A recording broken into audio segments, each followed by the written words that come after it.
실베스터 스텔론의 인생은 태어날 때부터 이미 꼬여 있었습니다. 실베스터의 아버지는 이탈리아인이었는데 미국으로 건너와 연인을 만나 결혼을 하게 된 이주민이었죠. 이때가 바로 아메리칸 드림을 꿈꾸며 전 세계에서 수많은 사람들이 미국으로 몰려드는 시기였습니다. 그러나 현실은 녹록지 않은 법. 아메리칸 드림이 누구에게나 성공을 가져다 주지 않았고 실베스터의 아버지 역시 성공과는 거리가 먼 삶을 살았습니다. 그들은 찢어지게 가난했던 터라 빈민가였던 뉴욕의 헬스키친이라는 지역에 자리를 잡습니다. 문제는 옛 헬스키친은 대표적인 슬럼가 중 하나였고 특히 이곳에서 태어나는 아이들은 높은 확률로 교도소로 갈 운명이라는 말이 나올 정도였죠. 그리고 실베스터 역시 헬스키친 출신이었습니다. 당시 너무 가난했던 실베스터의 부모님은 병원비를 감당할 돈조차 없었습니다. 그래서 그들은 실베스터를 출산할 때 제대로 된 장비도 없는 자선병동에 가야만 했는데요. 이것이 모든 불행의 시작이었습니다. 이름에서 알 수 있듯이 자선병동은 가난한 사람들을 위한 시설이었고 멀쩡한 설비는커녕 전문 인력조차 부족한 상황이었습니다. 이런 악조건 속에서 실베스터의 어머니는 실베스터를 낳기 위해 병원에 입원했는데 설상가상으로 출산마저 여의치 않은 상황. 황급히 의사는 아이를 수월하게 빼내기 위해 겸자를 이용하는데 하필 이때의 의사가 아마추어였던 탓에 그만 실베스터의 왼쪽 뺨 신경이 끊어지는 사고가 발생하게 됩니다. 그 덕에 실베스터의 왼쪽 눈은 축 처지게 되었고 안면장애는 물론 제대로 된 발음조차 할 수 없는 언어장애까지 갖게 되었죠. 그렇게 순식간에 두 장애를 갖고 태어나게 된 실베스터. 그는 항상 아이들에게 놀림감이었습니다. 불쌍하게 처진 눈에 어눌한 말투, 거기에 왜소한 몸까지. 지금에서야 누구보다 커다란 몸을 가지고 있는 그였으나 어릴 땐 제대로 먹지도 못해 남들보다 키가 작은 아이였습니다.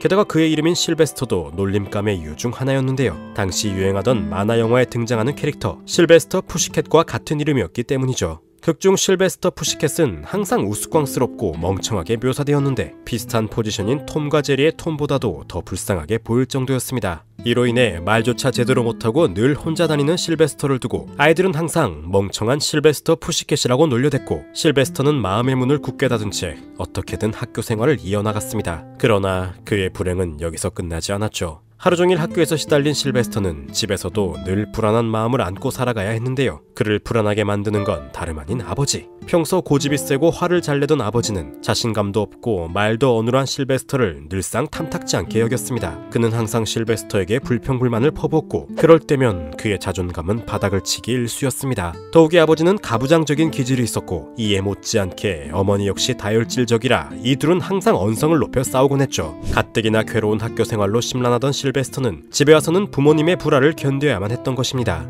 그런 실베스터가 유일하게 현실을 벗어날 수 있었던 순간이 있었는데 그것은 다름 아닌 공상. 그는 현실을 잊기 위해 이따금씩 자신만의 세계에 들어가 숨어버렸고 학교에서의 괴롭힘과 부모님의 불화, 어린아이가 혼자 해결하기엔 너무나 큰 문제였기에 그는 도망치는 쪽을 선택했던 것입니다. 하지만 아무리 공상 속으로 숨어버린다 한들 진짜 자신이 속한 곳이 현실이라는 사실엔 변함이 없었죠. 이윽고 실베스터는 느낍니다. 내가 뭘 잘못했지? 왜 날 미워하는 거지? 내가 뭘 했다고? 시간이 지날수록 스트레스는 점점 심해졌고 급기야 실베스터의 마음은 망가지고 맙니다. 그를 올가매던 슬픔이 분노로 바뀌었고 순식간에 동네 제일의 문제아로 거듭나게 된 것이죠. 그는 울적할 때면 무언가를 부수곤 했습니다. 특히 동네에 주차되어 있던 자동차가 주타겟이었는데 이웃들은 차가 파손되어 있으면 제일 먼저 실베스터를 떠올리곤 했죠. 또한 자신을 괴롭히는 아이들에겐 더 이상 참지 않고 주먹질도 서슴지 않았습니다. 그 덕분에 실베스터의 부모님은 학교에 자주 불려가게 되었고 심지어 퇴학까지 당해 학교를 옮겨야만 했습니다.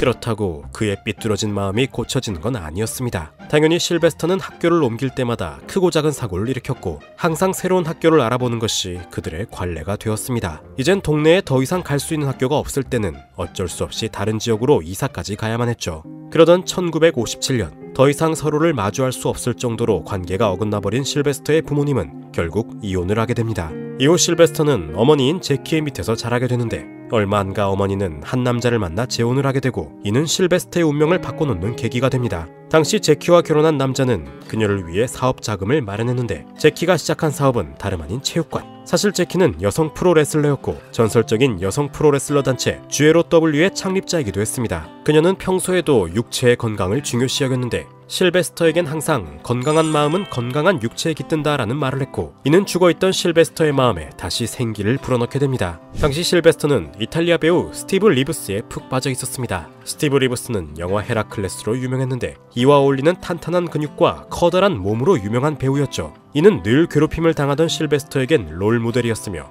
항상 그처럼 되고 싶다는 열망을 갖고 있었고 때마침 어머님의 가르침을 만나며 현실로 변하기 시작했죠. 그렇게 실베스터는 하루 거의 대부분의 시간을 운동으로 보냅니다. 평소엔 동네 공터로 나가 공사장 벽돌이나 버려진 자동차 부품으로 체력을 단련했고 어느 정도 체력이 붙은 후엔 어머니의 체육관에서 본격적으로 몸을 키우는 데 전념합니다. 이는 평소 그를 괴롭히던 스트레스를 풀기엔 아주 제격이었고 자연스레 그의 성격도 고쳐지며 더 이상 슬럼가를 누비던 문제아의 모습은 찾아볼 수 없었습니다. 그 후 그는 고등학교에 진학을 하게 되는데 운동으로 인해 다져진 그의 몸은 이미 또래 아이들이 범접할 수 있는 수준이 아니었습니다. 특히 프로레슬러였던 어머니의 유전자를 받은 탓일까 그는 재학 중 여러 스포츠에서 두각을 나타내며 이후 풋볼팀에 들어가 주장까지 맡게 됩니다. 온갖 조롱과 멸시를 받던 아이가 이제는 어느덧 한 팀을 이끄는 건실한 청년으로 자라게 된 것이죠. 그렇게 자신감과 더불어 자존감까지 되찾는 데 성공한 실베스터. 그는 고등학교를 졸업하고 평소 그토록 바라던 운동선수가 아닌 연기자의 길을 걷기 위해 마이애미 대학에 입학을 하게 됩니다. 사실 그는 예전부터 연기자가 되고 싶어 했는데 그토록 동경하던 배우 스티브 리브스는 물론 여러 연기자들의 자신감 넘치는 모습과 현실의 초라한 나를 잊고 무엇이든 될 수 있는 가상세계에 큰 매력을 느끼고 있었던 것이었죠. 그렇게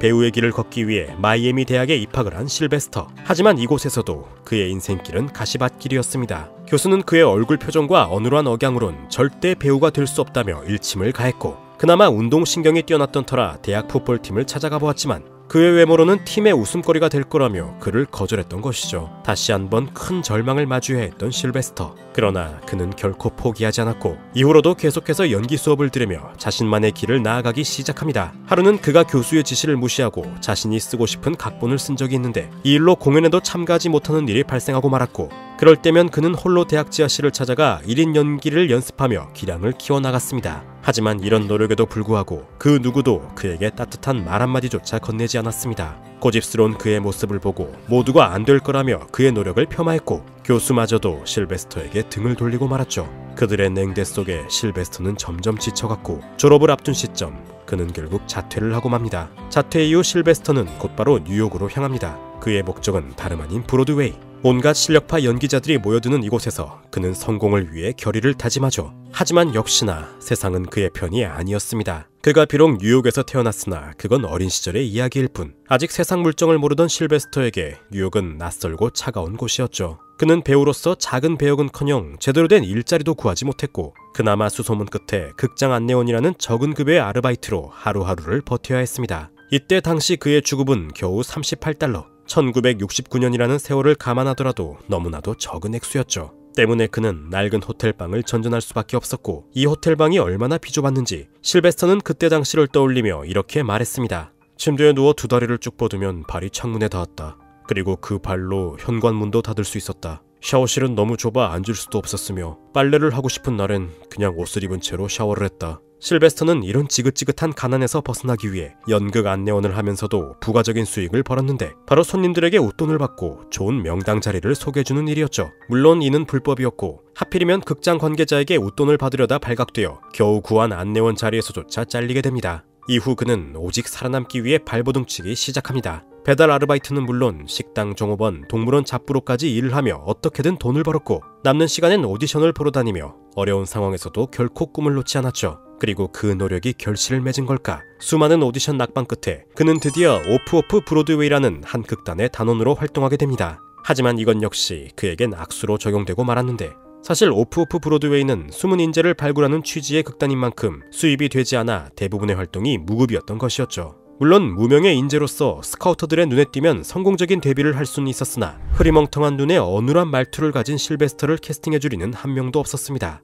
더욱이 극단 생활로 아르바이트도 그만둬 수입이 끊긴 상황. 그는 결국 방세도 내지 못해 호텔에서 쫓겨나고 맙니다. 집도 잃고 수입도 잃은 절망적인 상황. 실베스터의 꿈은 점점 멀어져만 갔고 연기로 성공을 하겠다는 그의 결심마저 흔들리던 그때 그는 오직 살기 위해 어쩌면 금단의 영역이라 할 수 있는 것에 손을 대고 맙니다. 그것은 바로 포르노 영화. 당시 실베스터의 좋은 몸을 본 감독이 그에게 출연 제의를 해왔고 몇 번이고 오디션에서 낙방만 하던 그에겐 달콤한 유혹이 아닐 수 없었습니다. 그러나 이 영화는 같은 포르노 영화에서조차 쓰레기 취급을 받을 만큼 저질적인 작품이었고 실베스터의 입장에선 그나마 이틀 동안 $200를 벌어들였다는 것이 유일한 위안이었죠. 이후로 그는 영화 몇 편의 단역으로 출연하게 됩니다. 우디 알렌의 바나나 공화국, 알란 파큘라의 클루트 등 하지만 모두 엑스트라에 그쳤고 그마저도 모두 정상적이지 않은 너저분한 역할들 뿐이었습니다. 모두 거의 어눌한 억양과 흐리멍텅한 눈 때문이었죠. 제 아무리 연습에 연습을 거듭해도 어릴 적부터 따라온 지독한 컴플렉스는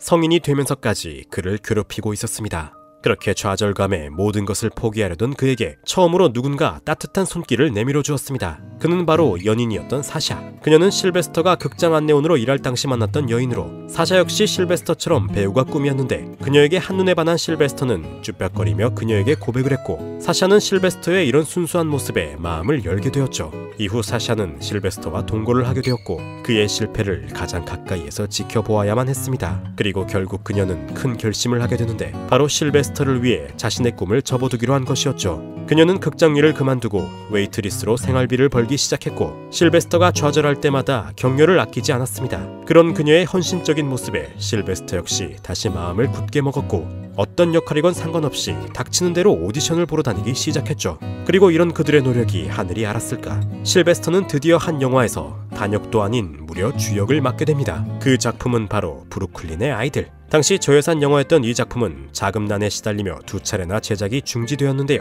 하지만 천신만고 끝에 개봉하는 데 성공했고 다행히 흥행에 성공해 무려 제작비의 10배를 벌어들이는 쾌거를 이루어냈죠. 물론 영화의 흥행만큼이나 주역을 맡았던 실베스터에게도 큰 관심이 쏠렸습니다. 당시 유명 평론가였던 제이 콕스는 실베스터에게 극찬을 아끼지 않았고 특히 실베스터가 최초로 각본팀에 들어간 영화였기에 그는 배우뿐만 아니라 각본가로서도 자신감을 얻기엔 충분했습니다. 하지만 그럼에도 생활은 좀처럼 나아지지 않았고 성공한 영화 한 편만으론 글을 써주는 감독은 그리 많지 않았습니다. 결국 실베스터는 큰 결심을 하게 되는데 어느 날 그는 가지고 있던 돈을 모두 털어 중고자동차를 하나 구입하곤 연인 사샤와 함께 할리우드로 떠납니다. 그리고 그는 거처를 마련한 뒤 온 창문에 검은색 스프레이를 칠하고선 심지어 전화선까지 뽑고는 글을 쓰기 시작합니다. 바로 자신이 출연할 각본을 스스로 쓰기 시작한 것이었죠. 무엇보다 대학생 때부터 키워온 각본 실력이 브루클린의 아이들을 통해 어느 정도 검증받은 만큼 그의 자신감은 하늘을 찔렀습니다. 실베스터는 단편과 장편, TV 프로그램의 각본까지 가릴 것 없이 무작정 쓰기 시작했습니다. 그는 오디션이 있는 날이 아니면 절대 밖으로 나가지 않았고 항상 방에 틀어박혀 지필에 열정을 불태웠습니다. 그렇게 완성된 시나리오 중엔 다행히 팔려나간 작품도 몇 있었으나 대부분은 휴지 통행을 면치 못했죠. 더욱이 무리하게 헐리우드로 이사를 온 탓에 실베스터와 사샤의 재정 상태는 더욱 악화된 상태였습니다. 그들은 비록 지금은 힘들어도 언젠가는 크게 성공할 거라며 서로를 보듬어 주었으나 점점 기울어져가는 가세를 막아내진 못했습니다. 그렇게 고난의 시간이 흐르던 어느 날 실베스터는 우연히 한 권투 경기를 보게 됩니다. 그 경기는 1975년 3월 24일 클리블랜드에서 열린 무함마드 알리의 경기였죠. 당시 상대는 척 웨프너라는 무명에 가까운 선수였습니다. 이미 권투계에선 완전체라 불릴 만큼 적수가 없었던 챔피언 무함마드 알리. 당연히 관객들은 모두 알리의 승리에 돈을 걸었고 그들의 관심은 오직 척 웨프너가 몇 라운드에 뻗어버릴까 그뿐이었습니다. 실베스터 역시 이 경기에 큰 관심을 가지지 않았고 그렇게 가능성 없는 경기가 시작되자 관객석은 환호성을 내지르기 시작했죠. 3라운드도 버티지 못할 거라는 대부분의 예측이 빗나가고 척 웨프너는 알리를 상대로 무려 15라운드를 버텼고 심지어 9라운드에선 알리가 척 웨프너의 펀치를 맞고 쓰러지는 광경까지 볼 수 있었죠. 이후 척 웨프너는 비록 알리에게 패배하고 말았으나 그가 보여준 포기하지 않는 모습은 많은 관중들에게 커다란 충격을 주었고 이 모습을 지켜본 실베스터 역시 온몸에 전율을 느꼈습니다. 경기가 끝나고 그는 곧바로 책상으로 달려가 각본을 쓰기 시작했습니다. 아무리 얻어맞고 상처투성이가 되더라도 결코 포기하지 않고 세상의 편견을 향해 주먹을 날린 척 웨프너. 그의 모습은 어딘가 어릴 적 자신과 많이 닮아 있었고 실베스터는 오직 나만을 위한 자신의 이야기를 토대로 하나의 시나리오를 완성시켰습니다. 그렇게 완성된 시나리오를 들고 영화 제작사를 찾은 실베스터. 그는 시나리오를 두고 주인공뿐만이 아니라 감독 역시 본인이 해야 한다며 강하게 어필했고 당연히 대부분의 영화사는 이를 거절. 각본가로서 제대로 된 커리어도 없던 실베스터가 내걸기엔 너무 무리한 조건이었습니다. 하지만 실베스터는 자신의 시나리오에 강한 확신이 있었고 자신의 시나리오를 써줄 영화사를 찾기 시작합니다. 그렇게 무수히 많은 영화사를 찾아간 끝에 드디어 만나게 된 영화사 UA. UA는 실베스터의 각본을 긍정적으로 검토했고 이를 사들이는데 동의합니다. 그러나 여전히 실베스터가 내건 조건은 받아들이지 못했는데 그들은 결국 실베스터가 주연으로 등장하되 감독만큼은 영화사에서 정하는 것으로 극적 타결을 하게 됩니다. 그렇게 실베스터는 난생 처음으로 자신이 쓴 각본의 주인공으로 등장하게 됩니다. 그 영화가 바로 전설의 복싱 영화 로키. 극중 주인공 로키 발보아는 이탈리아계 미국인으로 복싱 챔피언을 꿈꾸는 가난한 복서로, 이는 실제 스타를 꿈꾸는 가난한 배우이자 이탈리아계 미국인인 실베스터와 매우 닮아 있었죠. 그래서인지 로키를 연기하는 실베스터의 모습은 누가 봐도 연기가 아닌 진짜라는 느낌을 받을 만큼 생생했고, 특히 영화 도중 로키가 소리를 지르는 장면이 자주 등장하는데, 이는 마치 실베스터가 어린 시절부터 쌓인 울분을 토하는 것처럼 보일 정도였죠.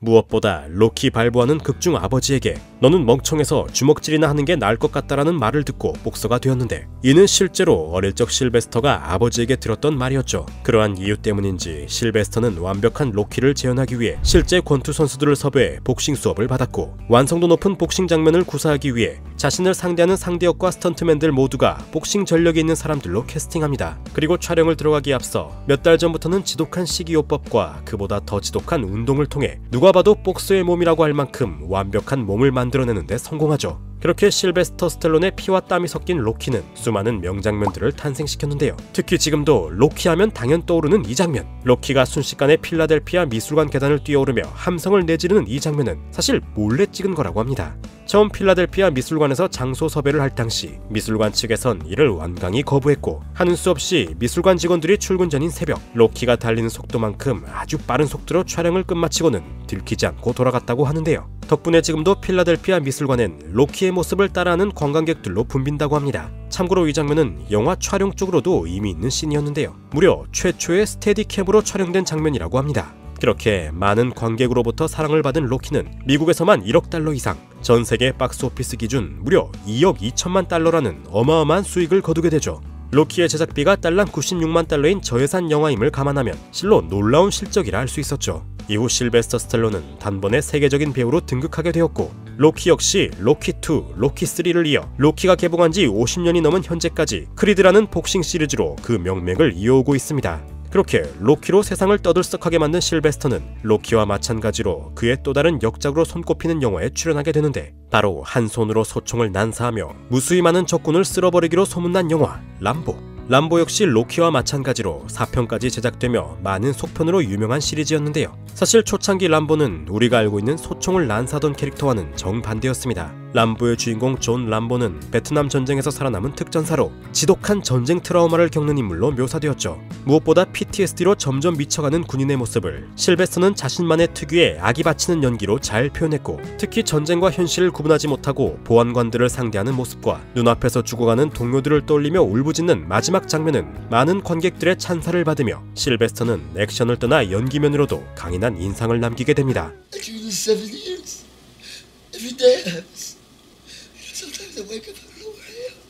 그렇게 람보는 전쟁의 참혹함이라는 주제로 1,500만 달러라는 제작비로 무려 1억 2천만 달러라는 흥행을 기록하는 데 성공. 동시에 평론가들에게도 좋은 반응을 이끌어내며 작품성 면으로도 뛰어난 영화로 평가받게 됩니다. 그렇게 로키와 람보로 큰 인기를 누리게 된 실베스터. 특히나 그는 로키를 쓰던 경험을 되살리며 배우 활동은 물론 동시에 영화 제작가로도 왕성한 활동을 이어나갑니다. 그중 가장 큰 화제작은 당연 2010년에 개봉한 영화 익스펜더블. 브루스 윌리스, 제이슨 스타뎀, 이언 걸 등 90년대를 주름잡던 모든 액션 배우들이 총출동하는 액션 영화로 감독과 각본 모두 실베스터가 참여한 작품이었죠. 특히 이 작품이 모두의 주목을 끈 이유가 하나 있었는데, 바로 아놀드 슈왈제네거의 출연 때문이었습니다. 사실 오래전부터 아놀드 슈왈제네거와 실베스터는 라이벌과 같은 구도였습니다. 활동하던 시기도 같았고 마초남이란 이미지까지 겹쳐있으니 서로에겐 그저 눈엣 가시였던 셈이었죠. 실제로 그들은 촬영장에서 눈만 마주쳤다 하면 으르렁거릴 만큼 사이가 나쁘기로 소문났는데, 특히 실베스터가 로키와 람보로 흥행가도를 달릴 당시 아놀드에겐 터미네이터와 코만도가 있었습니다. 그리고 둘 모두 어린 시절 허약한 신체를 가지고 태어났으나 노력을 통해 거대한 몸을 갖게 된 일화까지 모두 비슷했죠. 그런 그 둘이 한 영화에 출연한다는 건 매우 이례적인 상황이었습니다. 아무튼 이러한 기대들 속에서 영화는 개봉되었고, 화려한 출연진들을 앞세운 이 영화는 기대 이하의 평가를 받습니다. 물론 스타 배우들이 대거 출연한 만큼 화제성과 수익성 면으론 흥행에는 성공했으나 빈약한 설정과 조잡한 스토리가 호평을 이루며 평론가들에겐 최악의 영화라는 인상을 받게 되죠. 하지만 이와는 반대로 이 영화 역시 시리즈를 거듭하며 최근엔 4편 개봉을 앞두고 있습니다. 그렇게 배우와 감독을 오가며 헐리우드에서 성공적인 인생을 살고 있는 실베스터 스텔론. 과거 아이들의 따돌림과 아버지의 핍박에 시달려야 했던 그는 배우로서도 사형 선고나 다름없는 안면 기능 장애와 언어 장애를 갖고 살아가야 했습니다. 하지만 어려움은 단지 어려움일 뿐. 영화 로키에서 로키 발보아는 말합니다. So I was thinking, it really don't matter if this guy opens my head either. Because all I want to do is go the distance.